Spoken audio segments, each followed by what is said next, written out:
So this video is actually for English teachers around Indonesia.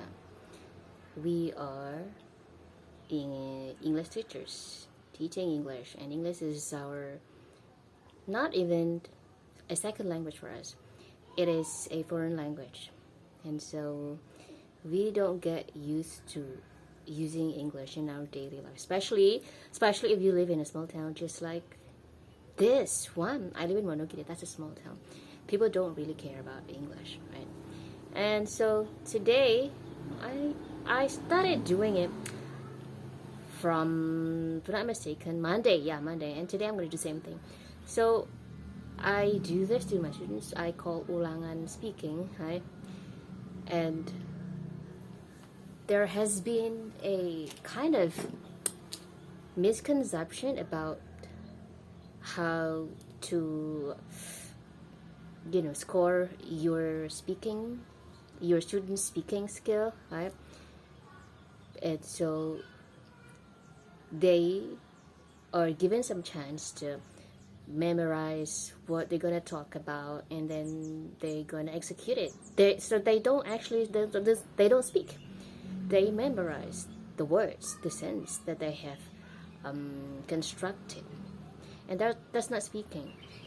And I think it's kind of hard to do the real speaking test for the students. It is.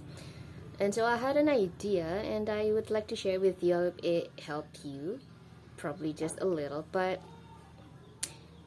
I'm just gonna do it anyway. So I have given my students 5 alternatives. So there are cards. In the cards I wrote, we got 2 materials to be tested, right? And so they can pick one of them. The first one is expression of giving and asking permission, giving permission. And then the second one is asking, giving advice. So they have to choose through the cards, right? And under the material that I have typed, I wrote the situation in Indonesian. They requested it that way, and I think it's a good idea, because if I wrote it in English, then they are gonna copy some words in the card, right? So I've shared the 5 cards, and then they prepare for that. They can memorize the words that they have prepared, the senses, but then I will be the one talking to them. And so somehow the scenario changed, because I don't know what they have written for the preparation, right? And so that is a bit better than when you just let your students you give times for students to memorize whatever they want to say, and then they do the speaking test, because that is not a speaking test, that is a memorization test. You know what I mean? And so this one's better because you got to improvise. I've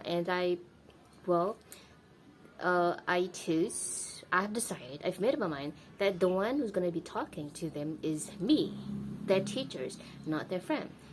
Because if they do it with their friend, then they're going to have a chance to memorize those, and so they're not speaking test. And I guess that's it. I hope it helps you to plan your speaking test for your students, especially if you teach in a small town just like big. I mean, it's so hard to just, how can I get them to speak? How can I encourage them to actively speak? How can I encourage them to dare speaking?